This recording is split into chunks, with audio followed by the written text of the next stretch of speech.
अस्सलाम वालेकुम स्टूडेंट्स। एक और लेक्चर के साथ आपके सामने हाजिर हैं।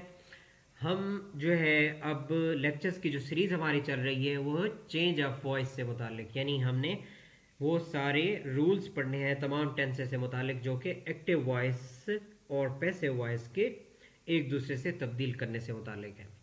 आज का हमारा लेक्चर जो है वो प्रेजेंट टेंस ही चल रहा है, लेकिन प्रेजेंट टेंस में हमने अब क्या पढ़ना है उसको इंडेफिनेट हमने प्रीवियस लेक्चर में पढ़ लिया था। अब हम पढ़ने जा रहे हैं उसका कॉन्टिन्यूस टेंस और परफेक्ट टेंस जो है उसको पढ़ने जा रहे हैं।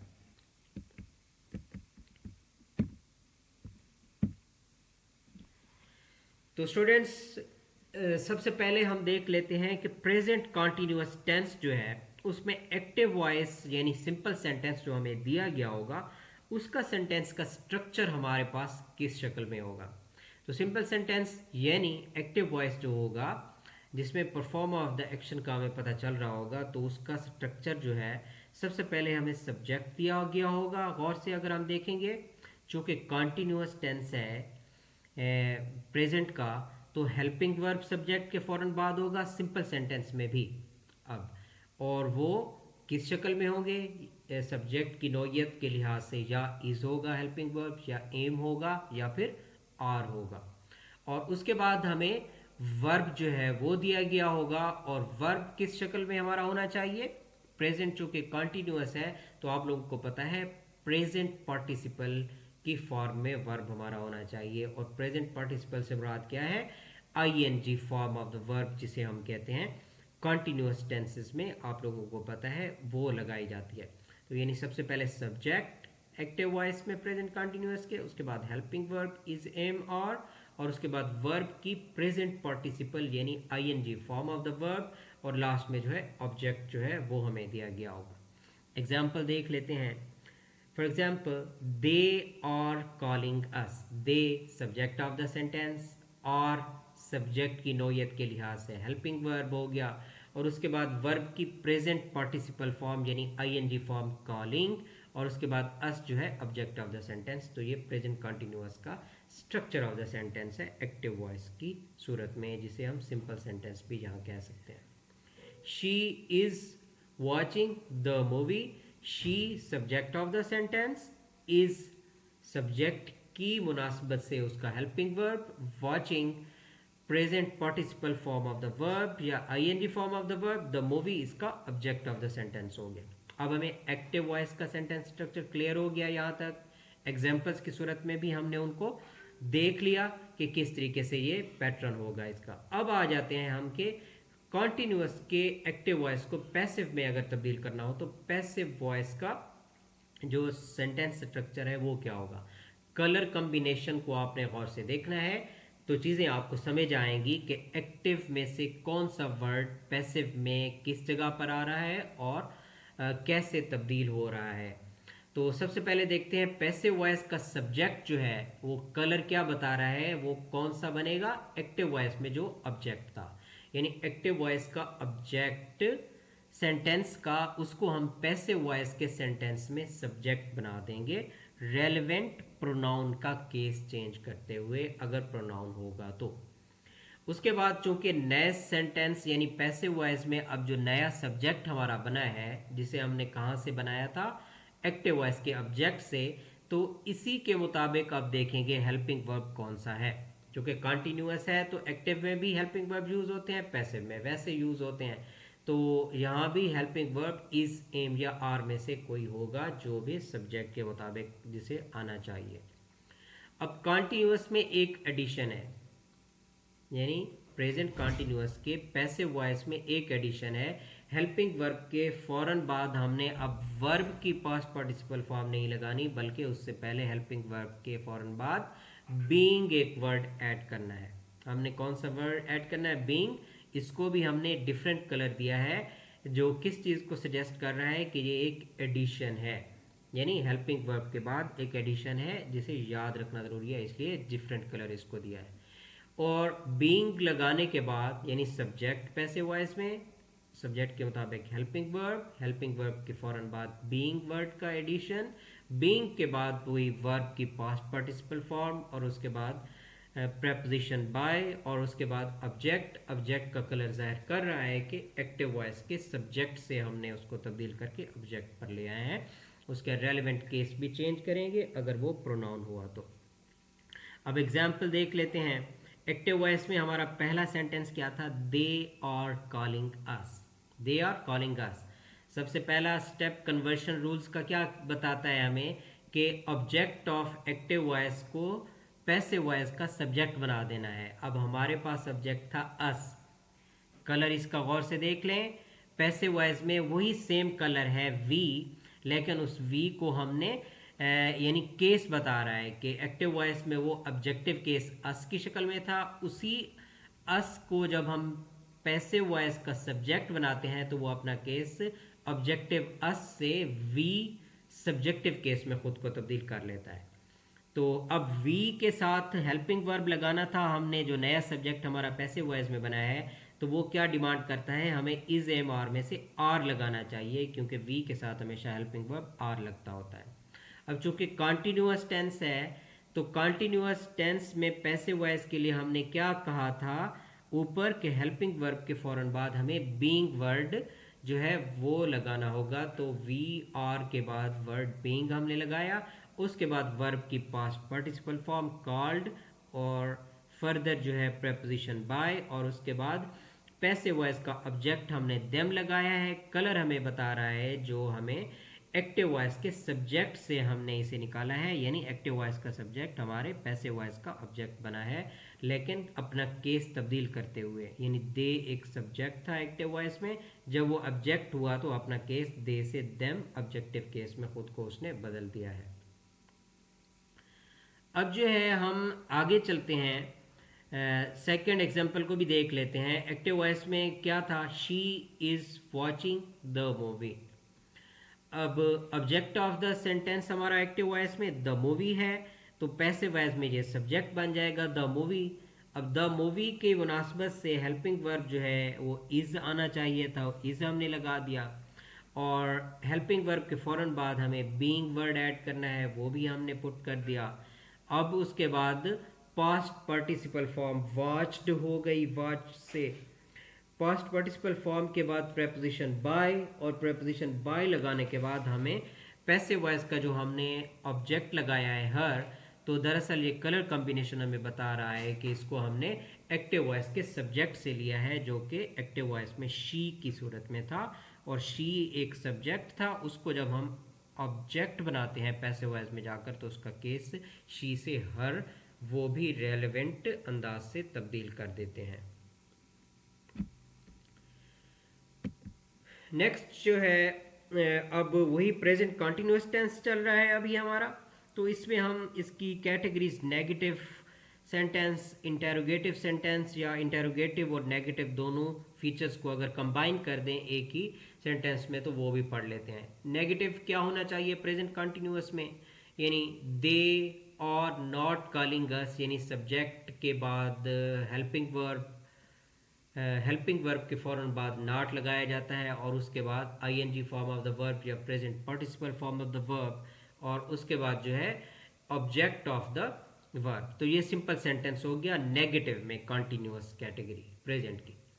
अब इसको पैसिव वॉइस में तब्दील करना है, तो वही देखें, अस जो ऑब्जेक्ट ऑफ द सेंटेंस था वो वी बन गया subject of the passive voice, object को सब्जेक्ट में तब्दील करते हुए। अब वी के मुताबिक हेल्पिंग वर्ब आर आया था। अब नॉट का फीचर आप लोगों ने पहले भी पढ़ रखा है प्रेजेंट इंडेफिनिट में, कि नॉट हमेशा कहाँ लगा करता है? हेल्पिंग वर्ब के फ़ौरन बाद। तो यहाँ सेंटेंस हमारा चूंकि हेल्पिंग वर्ब आर बन रहा है पैसिव वॉइस में, तो उसके फ़ौरन बाद हमने लफ्ज़ नॉट लगा दिया है नेगेटिव के लिए। तो उसके बाद जो है अब हम कॉन्टीन्यूअस चूँकि हमारा चल रहा है, तो बीइंग जो है वो वर्ड हमने यहाँ ऐड करना है। बीइंग के बाद जो है पास्ट पार्टिसिपल फॉर्म कॉल से कॉल्ड, उसके बाद प्रेपोजिशन बाय, और उसके बाद देम जो है हमारा पैसिव वॉइस का ऑब्जेक्ट है, जो कि कलर से जाहिर हो रहा है, उसे हमने पैसिव वॉइस के सब्जेक्ट से निकाला है, उसका रेलेवेंट केस तब्दील करते हुए, यानी दे से देम कर दिया है, जब वो सब्जेक्ट से ऑब्जेक्ट बना है यहाँ पर। अब इंटरोगेटिव देख लेते हैं प्रेजेंट कंटिन्यूअस का। इंटरोगेटिव आप लोगों को ऑलरेडी मालूम है कि तभी बनता है जब हेल्पिंग वर्ब को स्टार्ट ऑफ द सेंटेंस में ले जाते हैं। तो उसी मुनासबत से हमारा सिंपल यानी इंटेरोगेटिव एक्टिव वॉइस जो है वो इज से स्टार्ट हो रहा है, जो कि हेल्पिंग वर्ब है, इज शी कॉलिंग मी। अब इसी के लिहाज से जब हम पैसिव वॉइस में जाएंगे, चूंकि पैसिव भी हमारा इंटेरोगेटिव होगा, तो पैसिव वॉइस में मुताल्लिका सब्जेक्ट का जो हेल्पिंग वर्ब आना चाहिए था उसी को स्टार्ट में ले जाएंगे। अब मी हमारा एक्टिव वॉइस में ऑब्जेक्ट था, पैसिव वॉइस में इसी मी ने जो है आई की सूरत में सब्जेक्ट बनना था पैसिव वॉइस का। अब सब्जेक्ट पैसिव वॉइस का आई ये सजेस्ट करता है कि इसके साथ हेल्पिंग वर्ब एम आना चाहिए। चूंकि फिक्रा हमारा इंटेरोगेटिव का है तो हम स्टार्ट में उसी हेल्पिंग वर्ब एम को ले आएंगे, उसके बाद वही रेलेवेंट आई सब्जेक्ट, और अब सब्जेक्ट के बाद बीइंग का लफ्ज़ फ़ौरन लगाएंगे, क्योंकि हमारा सेंटेंस जो है वो कैटेगरी के लिहाज से कंटिन्यूअस चल रहा है। उसके बाद वर्ब की जो है past participle form, past participle form के बाद बाय प्रेपोजिशन, और उसके बाद इंटेरोगेटिव के एक्टिव वॉइस में हमारा सब्जेक्ट शी था, तो ये शी सब्जेक्ट जो है ख़ुद को ऑब्जेक्ट में ले आएगा पैसिव वॉइस में, लेकिन अपना केस शी से हर में तब्दील करेगा, यानी सब्जेक्टिव केस से ऑब्जेक्टिव केस की शक्ल में। और लास्ट में जो है क्वेश्चन मार्क हम ऐड कर देंगे। इस तरीके से इंटेरोगेटिव की कन्वर्शन भी हमारी यहाँ मुकम्मल हो जाती है। अब इंटेरोगेटिव और नेगेटिव दोनों फीचर्स को ऐड करें अगर, तो सिंपल सेंटेंस यानी एक्टिव वॉइस में स्टार्ट ऑफ द सेंटेंस में इंटेरोगेशन के लिए हेल्पिंग वर्ब आर लगा हुआ है, उसके बाद सब्जेक्ट, सब्जेक्ट के फ़ौरन बाद लफ्ज़ नॉट नेगेटिव के फीचर को ऐड करने के लिए, और उसके बाद चूंकि अभी एक्टिव वॉइस हमारा चल रहा है कंटिन्यूअस का, तो रीडिंग यानी ING form of the verb है, और उसके बाद हमारा ऑब्जेक्ट द बुक है, और लास्ट में क्वेश्चन मार्क। अब इसी एक्टिव वॉइस को पैसिव में जब हम तब्दील करेंगे तो वही इंटेरोगेशन ऐड करने के लिए सिंपल सेंटेंस की तरह हेल्पिंग वर्ब, चूँकि बुक के साथ इज लगना चाहिए था, तो वही इज शुरू में हम लगा देंगे स्टार्ट में, ताकि इंटेरोगेटिव उसको बना दें, सवालिया बना दें। उसके बाद वही सब्जेक्ट द बुक, जो कि हमने एक्टिव वॉइस के ऑब्जेक्ट से यहाँ पर लेकर उसको आया है, और उसके बाद नेगेटिव का फीचर ऐड करने के लिए फ़ौरन बाद नॉट लगाना है। और चूँकि कॉन्टीन्यूअस सेंटेंस हमारा चल रहा है तो बीइंग का वर्ड ऐड करेंगे पैसिव वॉइस में। उसके बाद रीड की थर्ड फॉर्म रेड डी होती है, तो वो थर्ड फॉर्म यानी past participle form, past participle form red के बाद बाय प्रेपोजिशन, और यूँ यहाँ चूँकि हमारा एक्टिव वॉइस में सब्जेक्ट यू था, तो वही पैसिव वॉइस में जब ऑब्जेक्ट बनेगा तो यू रहेगा, क्योंकि आप लोगों को पता है कि यू का सब्जेक्टिव केस और ऑब्जेक्टिव केस सेम ही होता है ऑलमोस्ट। अब आ जाते हैं हम, उम्मीद है प्रेजेंट कंटिन्यूअस और उसकी रेलेवेंट कैटेगरीज आपको समझ आ चुकी होंगी कन्वर्शन के लिहाज से। अभी हमने पढ़ना है प्रेजेंट परफेक्ट टेंस को और उनको किस तरीके से पैसिव वॉइस में चेंज करते हैं। वो सबसे पहले एक्टिव वॉइस परफेक्ट टेंस में उसका स्ट्रक्चर हमें पता हो, तो प्रेजेंट परफेक्ट टेंस में सबसे पहले सब्जेक्ट लगाया जाता है, उसके बाद हेल्पिंग वर्ब यानी हैज़ या हैव लगाया जाता है, और उसके बाद वर्ब की पास्ट पार्टिसिपल फॉर्म, और लास्ट में ऑब्जेक्ट। यहाँ एक बात आपको गौर से देखनी होगी कि हम पैसिव वॉइस जो भी बना रहे हैं जिस कैटेगरी में भी, इंडेफिनेट में, कंटिन्यूअस में, तो वर्ब की पैसिव वॉइस में हमेशा हम पास्ट पार्टिसिपल फॉर्म लगाते हैं, यानी third form of the verb लगाते हैं। तो लेकिन परफेक्ट टेंस जो बन रहा है हमारा प्रेजेंट का, उसके एक्टिव वॉइस में भी वर्ब की पास्ट पार्टिसिपल यानी थर्ड फॉर्म हमने लगाई है। तो यहाँ ये बात आपको जहन में रखनी होगी। एग्जाम्पल देख लेते हैं। एक्टिव वॉइस में जो सेंटेंसेस हमने लिखे हैं, he subject of the sentence, has helping verb subject की मुनासबत से, और plucked third form of the verb है या past participle form of the verb है, और द फ्लावर हमारा ऑब्जेक्ट ऑफ द सेंटेंस हो गया। उसके बाद सेकंड सेंटेंस आई सब्जेक्ट हो गया, और हैव सब्जेक्ट के मुनासबत से हेल्पिंग वर्ब, और taken third form of the verb या past participle form of the verb. The test जो हो गया हमारा ऑब्जेक्ट ऑफ द सेंटेंस हो गया। तो एक्टिव वॉइस उम्मीद है आपको क्लियर हो चुका होगा। यहाँ अपने रूल यानी स्ट्रक्चर ऑफ द सेंटेंस के मुताबिक, यानी सब्जेक्ट, उसके बाद हेल्पिंग वर्ब हैज़ या हैव, उसके बाद third form of the verb यानी past participle form of the verb, और लास्ट में ऑब्जेक्ट। अब देखते हैं कि परफेक्ट टेंस में पैसिव वॉइस के सेंटेंस का स्ट्रक्चर क्या होगा। तो सबसे पहले जो है वही ऑब्जेक्ट सेम कलर कॉम्बिनेशन बताता है कि एक्टिव वॉइस का जो ऑब्जेक्ट है वो पैसिव वॉइस का सब्जेक्ट बनेगा। अब इसी नए सब्जेक्ट की मुनासबत से हेल्पिंग वर्ब यहाँ भी लगाएंगे, लेकिन अब ये हेल्पिंग वर्ब अकेला हैज़ या हैव नहीं होगा, बल्कि हैज़ बीन या फिर हैव बीन होगा, जो भी रेलेवेंट सब्जेक्ट होगा उसी की मुनासबत से। अब जब हैज़ बीन और हैव बीन लगा देते हैं हम पैसिव वॉइस में, तो उसके बाद हमें वर्ब की पास्ट पार्टिसिपल फॉर्म लगानी है। पास्ट पार्टिसिपल फॉर्म के बाद बाय प्रेपोजिशन और उसके बाद object of the passive voice. लेकिन object of the passive voice का कलर कॉम्बिनेशन बता रहा है कि ये ऑब्जेक्ट आएगा कहाँ से, एक्टिव वॉइस के सब्जेक्ट को हम ऑब्जेक्ट की जगह पर लेकर आएंगे। एग्जाम्पल्स देख लेते हैं जो ऊपर हमने पढ़ी थी। पहला सेंटेंस हमारा क्या था, he has plugged the flower. Passive voice में आप देखें तो द फ्लावर सब्जेक्ट है पैसिव वॉइस का, तो ये सब्जेक्ट कलर को अगर गौर से देखें तो इस सब्जेक्ट को हम कहाँ से लाए हैं, एक्टिव वॉइस के ऑब्जेक्ट से, क्योंकि रूल्स हमें यही बताते हैं कि एक्टिव वॉइस के ऑब्जेक्ट को सबसे पहले पैसिव वॉइस के सब्जेक्ट की जगह पर ले आना है। तो अब जब ये सब्जेक्ट द फ्लावर को देखते हैं तो ये क्या डिमांड करता है, हेल्पिंग वर्ब में इसके साथ हैज़ बीन आना चाहिए, तो वो हमने पुट कर दिया। हैज़ बीन हेल्पिंग वर्ब के फ़ौरन बाद पास्ट पार्टिसिपल फॉर्म प्लग्ड, उसके बाद प्रेपोजिशन बाय और उसके बाद हिम जो है पैसिव वॉइस का ऑब्जेक्ट। तो कलर कॉम्बिनेशन फिर हमें बता रहा है कि रूल्स के मुताबिक हिम कहाँ से लिया गया है, एक्टिव वॉइस के ही यानी सब्जेक्ट से लिया गया है, यानी सब्जेक्ट को ऑब्जेक्ट में हमने बदलना होता है। लेकिन रेलेवेंट केस जो है वो आप गौर से देख रहे हैं कि ही सब्जेक्टिव केस था, जब उसको ऑब्जेक्ट में ले आए हैं तो वो ही से हिम हो गया है। Second sentence the test, colour combination बताता है कि द टेस्ट जो object of the active voice था पैसिव वॉइस में सब्जेक्ट बना है। इसी सब्जेक्ट की मुनासबत से हेल्पिंग वर्ब हैज़ बीन, उसके बाद third form of the verb, उसके बाद बाय प्रेपोजिशन और उसके बाद मी जो object of the passive voice है उसको कहाँ से लिया गया है, subject of the active voice आई से लिया गया है, रेलेवेंट केस उसका चेंज करते हुए। क्लियर हो गया होगा उम्मीद है यहाँ तक। नेक्स्ट अब इसके देखते हैं प्रेजेंट परफेक्ट टेंस में नेगेटिव और इंटेरोगेटिव या इंटेरोगेटिव और नेगेटिव दोनों फीचर्स को कंबाइन कैसे करेंगे।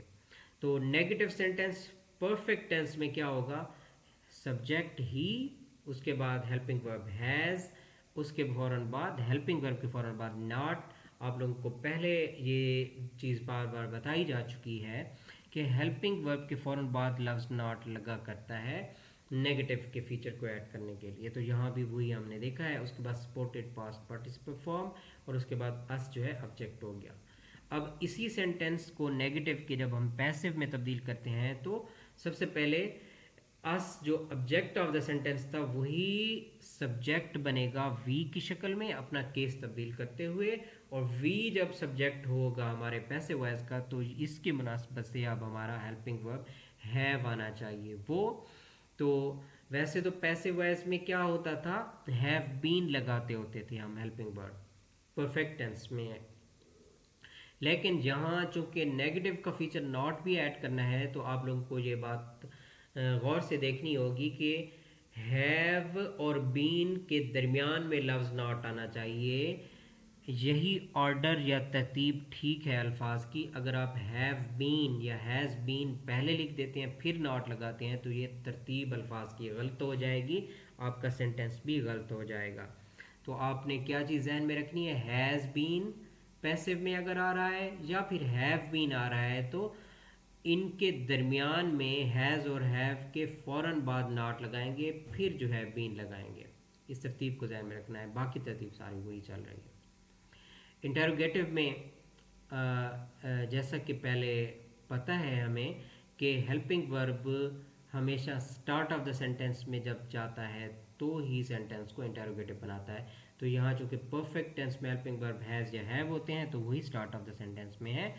फिर सेंटेंस अगर देखें तो हम have you invited them question mark, तो ये तरतीब है परफेक्ट टेंस के इंटेरोगेटिव की। अब इसी को पैसिव में जब चेंज करना है तो पैसिव भी चूँकि इंटेरोगेटिव को बना रहे हैं तो पैसिव में जो मुनासिब हेल्पिंग वर्ब आना चाहिए उसी को स्टार्ट ऑफ द सेंटेंस में ले जाएंगे।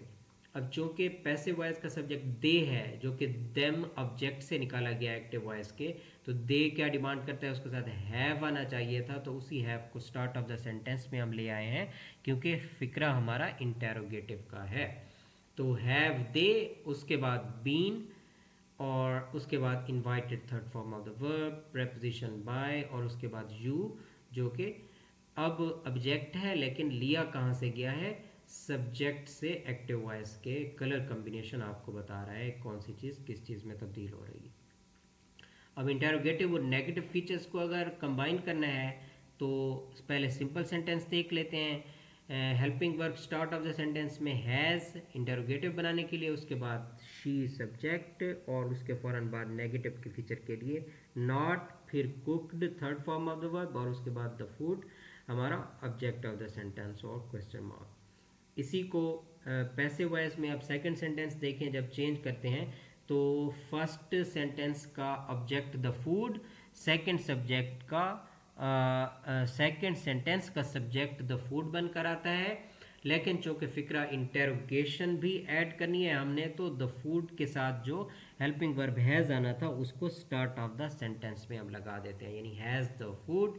अब चूंकि नेगेटिव का फीचर भी साथ ही ऐड करना है तो फ़ौरन बाद नॉट का लफ्ज़ लगाएंगे, उसके बाद बीन लगाएंगे क्योंकि पैसिव वॉइस हम बना रहे हैं, उसके बाद third form of the verb cooked, और उसके बाद हमारा बाय प्रेपोजिशन, और लास्ट में जो है ऑब्जेक्ट हर जो कि शी से बनाया गया है, और लास्ट में क्वेश्चन मार्क। यहाँ तक ये अब प्रेजेंट परफेक्ट टेंस भी कंप्लीट हो जाता है, और उसकी कैटेगरीज नेगेटिव, इंटेरोगेटिव, और इंटेरोगेटिव और नेगेटिव अगर दोनों को एक ही सेंटेंस में कंबाइन करें तो किस तरीके से तब्दीलियाँ की जाती हैं।